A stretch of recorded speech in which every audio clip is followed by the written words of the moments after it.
Boa noite, pessoal. Eu vou descer aqui um pouquinho, tá? Porque fica meio estranho. E eu vou tirar a máscara, porque vai me atrapalhar um pouquinho. Eu tenho 15 minutinhos para passar essa mensagem para vocês, tá? Em nome do Alessandro, eu agradeço o convite a todos os afiliados dos sindicatos rurais de Campo Grande, Rochedo e Corguinho, dizer que é uma felicidade para mim, porque meu pai e meus avós são de Corguinho, eu nasci em Campo Grande e eu passava em Rochedo, lá na Maria Sem Troco, para comer um pastel. Então, ali eu conheço bem o trechinho ali da região, ali desses três sindicatos. Tá? Vou pedir para colocar a apresentação e, atendendo a pedido de vocês, do Alessandro, principalmente, vamos falar um pouquinho da questão de novas forrageiras, tá bem? Simplesmente para a gente contextualizar um pouquinho a situação do que a gente tem de pastagens. O Brasil é pequenininho, né? O Brasil tem 850 milhões de hectares, e dentro desses 850 milhões de hectares, 170 são pastagens, são de pastagens, né? E não é estranho a gente olhar que essas pastagens estão distribuídas em todos os biomas do Brasil. A pecuária é uma das poucas atividades econômicas do Brasil que estão presentes em todas as unidades da federação.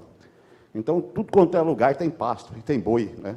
E tem caprino, e tem tudo. E isso gera para nós uma infinidade de sistemas de produção inserido em uma infinidade de tipos de clima, de solo e de distribuição de chuvas, por exemplo. Então, basta ver que a gente tem um problema meio sério para recomendar forrageiro. Nosso estado, por exemplo, tem 3 biomas, né? Tem a Mata Atlântica no sul do estado, tem o Pantanal na faixa oeste, e temos o Cerradão, que faz parte do que o Alessandro falou, da produção de alimentos do Brasil. E aí você fala, puxa vida, então eu tenho 3, com argissolos, com latossolos, com areia, com letossolos, e temos que produzir capim nesse trem aí, né? E aí você pega uma fazenda, que se você olha lá em cima, ó, aqui embaixo você tem um latossolo de uma cor, um amarelo, lá em cima você tem um vermelho de fertilidade melhor, tá certo? E aí no meio você também tem, opa, deixa eu passar aqui, um outro tipo de solo, quer dizer, dentro da mesma propriedade, eu saí do Brasil de 850 milhões de hectares, eu vou para 10 hectares, eu tenho variação de teor de solo. Como é que eu vou recomendar uma forrageira para um sistema de produção, né? Então, esse é o primeiro ponto que a gente quer trazer para vocês, né?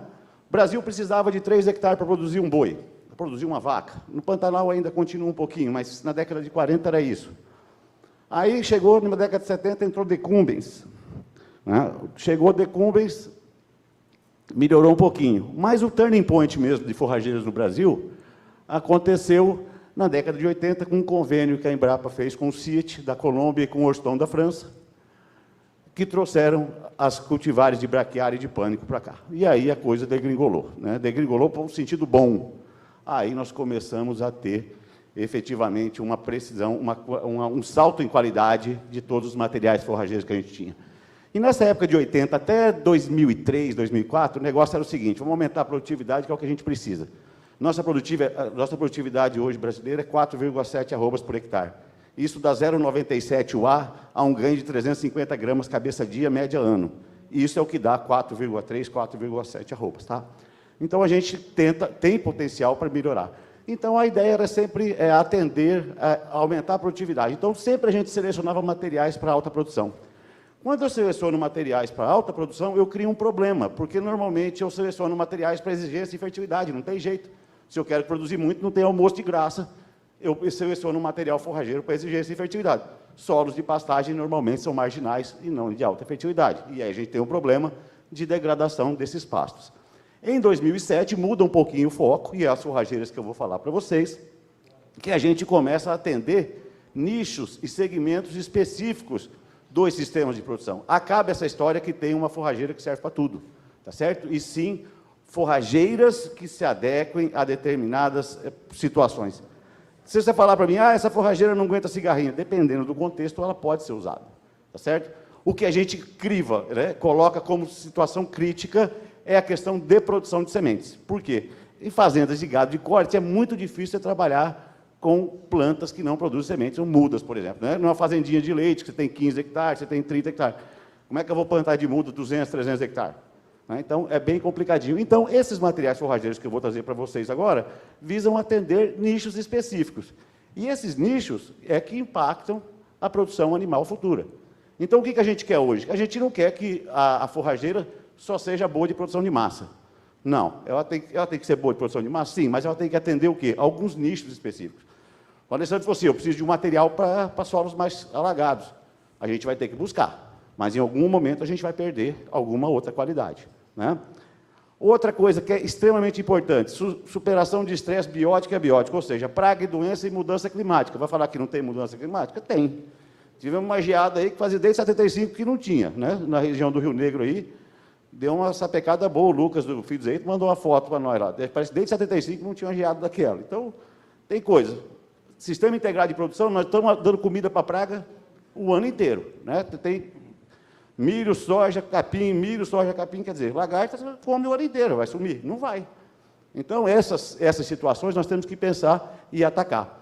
Então, eu vou entrar num conceito para vocês, que muitas vezes a gente fala o seguinte, que se a gente entender que a gente pode perder forragem antes de ela ser produzida, a gente começa a visualizar quais materiais forrageiros a gente pode pensar. É possível falar assim, é possível perder forragem antes de produzir forragem? É sim.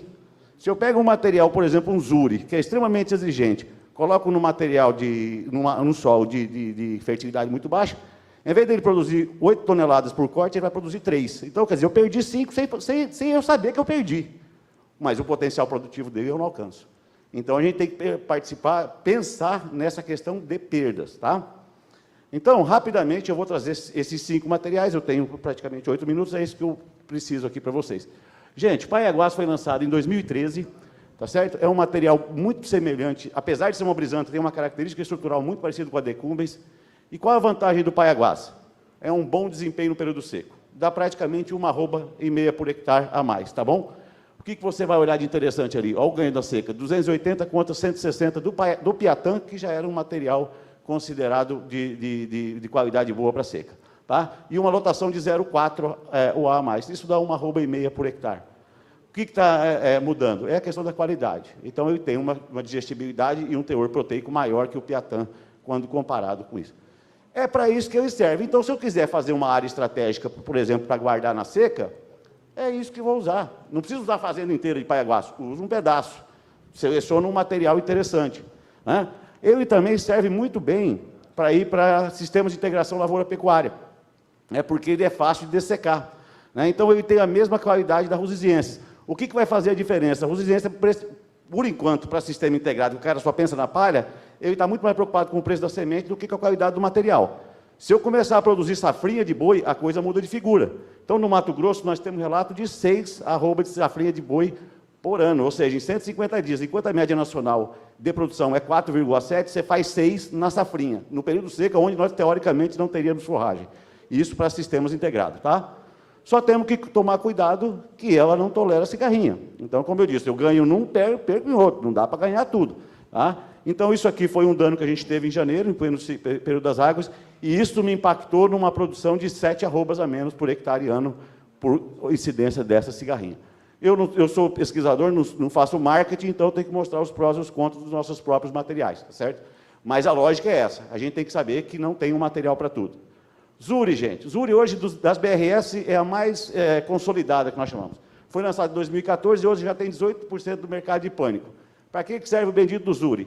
Só para resolver esse problema aqui, mancha foliar. Eu passei, apertei uma a mais, são aquelas manchinhas que causam nas folhas dos pânicos, principalmente Tanzânia, associado à alta umidade. Então, é para isso que serve. Esse aqui é altamente resistente. Se você olhar na escala, ó, o Tanzânia tem baixa resistência, o Quênia, o Tamani, tem resistência média, e o Zuri, alta resistência. Simples assim. Ele é igual a um Mombaça, só que tem essa característica para agregar valor. Não vou achar um material mais produtivo que o Mombaça, não tem. E não vou achar um material mais fácil de manejar que o Marandu, não tem. Mas eu tenho características boas que eu posso agregar nos outros materiais forrageiros, tá? Só para colocar aqui para vocês, se vocês derem uma olhadinha, ó. Opa, cadê o... Aqui. Se você olhar os dados de desempenho do ganho, por exemplo, você vai ver que eu produzo 9 arrobas a mais, 3 arrobas a mais, o Zuri em relação ao Tanzânia, tá? Mas se eu, por exemplo, tiver um problema, que eu te falei de perder forragem sem antes mesmo de ter, se eu tiver o problema do bipolares no Tanzânia, que é altamente suscetível, e esse bipolares me dá uma perda de massa que me resulta numa perda de capacidade de suporte de 30%. que seria aquela ali, ó. Eu sairia de 3,4 UA por hectare e ia para 2,38. O que isso ia me representar? Uma queda aí de 149 quilos. Isso ia me representar uma perda de 6 arrobas. Então, de 3 arrobas a mais que eu tinha, eu passo a ter 9 arrobas. Então, é uma qualidade que a gente tem que pensar em termos de produção de forragem. Simples assim. Tamane, gente. Tem gente que gosta muito de Tamane, porque ele é um capim de porte baixo, né? Que nós chamamos aqui, ó, foi lançado em 2015, tem 7% do mercado. O Tamane foi o primeiro híbrido que nós lançamos de pânico da Embrapa, né? É uma demanda do segmento, que tem muita reclamação. Ah, pânico me dá muito trabalho, é ruim de manejar, capim alto, tem que roçar, tem que fazer o caramba. Eu quero um pânico com todas as características de pânico e que seja de porte baixo. Aí já fica mais difícil, mas a gente tentou trazer um negócio desse tipo, né? Porque isso facilita manejo. Então, se ter um material de pânico máximo que facilita manejo, é interessante. Mas a gente tem que pensar que se a gente maneja pasto mesmo, é rapidinho essa história aqui, que eu acho que é interessante. Mato Grosso, que é o maior estado produtor de gado hoje do Brasil, tinha um problema seríssimo de morte de pasto de marandu, tá certo? Vocês conhecem a tal da síndrome da morte de marandu, que tudo mata, né? O maior estado produtor do Brasil, fosse o que mata o seu capim? O cara falou que 53% da culpa é da seca, 43% da culpa é de praga e 4% é excesso de água. Ou seja, 57% a culpa é de São Pedro e 47% a culpa é da cigarrinha. Se eu for ganhar na cena, eu entro num negócio desse aqui, eu não tenho controle de nada. Se tem cigarrinha e tem seca, como é que eu trabalho? Ninguém fala que não maneja. Esse é um ponto também extremamente importante, tá? E tem que ser feito. Sem manejo não dá.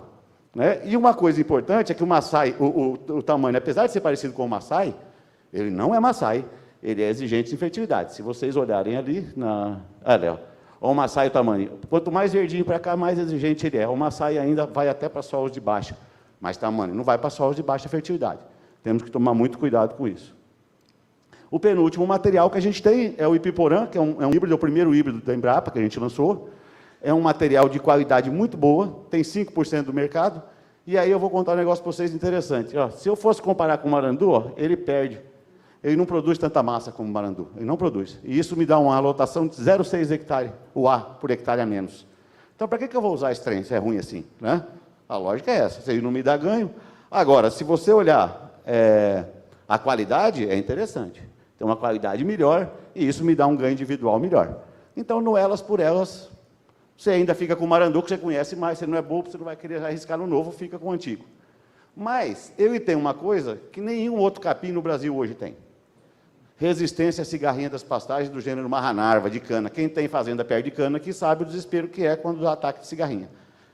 Esse material é extremamente resistente, é o único que a gente tem no Brasil. Tá? Isso ataca pânico, ataca tudo. E se der nível de infestação muito alto, mata. Tá? E aí, se vocês olharem aqui, ó, por exemplo, em Sinop, cadê o... Vamos mudar. Aí. Esse aqui é um dano típico em capim mulato, perdão. Bom, ali era só o dano. Aqui você vai ver a infestação de um mulato, que é o famoso convert, que quando a Dow comprou, virou convert. Vermelho, problema, infestação muito grande, 30 adultos por metro quadrado, e ali bonitinho, o Ipiporã sem problema nenhum. Só rebaixou a população quando foi feito o controle químico em cima do convert, tá? E aí a gente chama a atenção, de novo, convert contra o Ipiporã. Vale a pena? Ó, mulato dá ganho melhor, com taxa de lotação melhor e quase 10 arroba por hectare a mais de produção. Para que eu vou trabalhar com essa zica do Ipiporã? Simples assim, se eu tiver alguma coisa como isso aqui, ó, um ataque severo de cigarrinha, e eu tiver uma perda de 15% no ganho individual e 30% na taxa de lotação, olha como é que fica a minha produção. Opa! Voltou. Eu perco 6 arrobas por hectare, tá? A gente acaba perdendo com isso. Né? Aí, ó, você vai de 30, deixa eu ver se eu consigo... acho que ele mudou aqui, desculpe. Mas você tem uma perda de 6 arrobas por hectare. E o último material que a gente colocou, que é o Quênia, foi lançado também em 2017, que tem praticamente aí, ainda novo, é um híbrido, tem 3% no mercado só. O que chama a atenção dele? Opa, se puder voltar um para mim, por favor. Desculpe, estamos terminando. Esse é o capim que, se a gente fosse brincar de gente, de boi, nós soltamos um monte de produtor dentro dessas áreas aqui, sem nome. Foi qual que, se você tivesse vontade de comer, qual que você comia desses aqui, desses capins? E o mais votado foi o Quênia.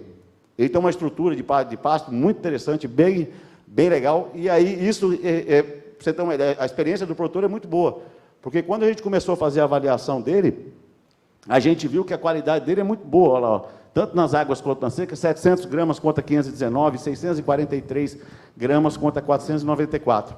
Você fala, poxa, de qualidade extremamente boa, fácil manejo, quando comparado com os outros. Só que eu chamo a atenção para aquele valorzinho ali, 2,7 UA por hectare, que perde para o Tranzânia de capacidade de suporte no período seco, no período de chuvas. Por causa disso aqui, gente, o que a gente tem que tomar cuidado com o Quênia? Ele está bonitão aqui, mas no dia 28, um mês depois, com muita chuva, ele não aguenta, ele não tolera solos encharcados. Então, ele é muito bom de qualidade, mas tem esse problema de encharcamento. E isso me representou 0,7 UA por hectare a menos, 5,8 arrobas de prejuízo. Então, encerrando aqui, o que eu quero deixar para vocês? Que hoje a gente já tem muito material forrageiro bom no mercado, tá? A gente já tem subsídios para fazer como escolher bem isso aqui, não é falar que o meu avô plantava, meu vizinho tem. Né? Ontem nós tivemos um evento na Embrapa, o cara falou, meu vizinho plantou zuro, eu também quero. Ele conhece o seu, não esquece seu vizinho. Se você não conhece seu vizinho, o que ele faz? Ele tem que copiar o do cara. Né? Então, a gente tem que pensar nisso. O foco é trabalhar em nicho. Se vocês tiverem algum problema específico, vocês vão atrás do material forrageiro. Tá? Só que a gente fala, né? Material novo requer mais estudo, não tem jeito. Então, como ele tem pouca participação no mercado, à medida em que eles vão ganhando participação, vão aparecendo mais demandas e a gente vai trabalhando em cima deles. Tá? E assim a gente garante produção e qualidade desse espaço. Tá bom? Eu fico à disposição de vocês, eu sei que tem que ser muito rápido aqui, e a gente fica para o debate mais tarde. Tá? Obrigado.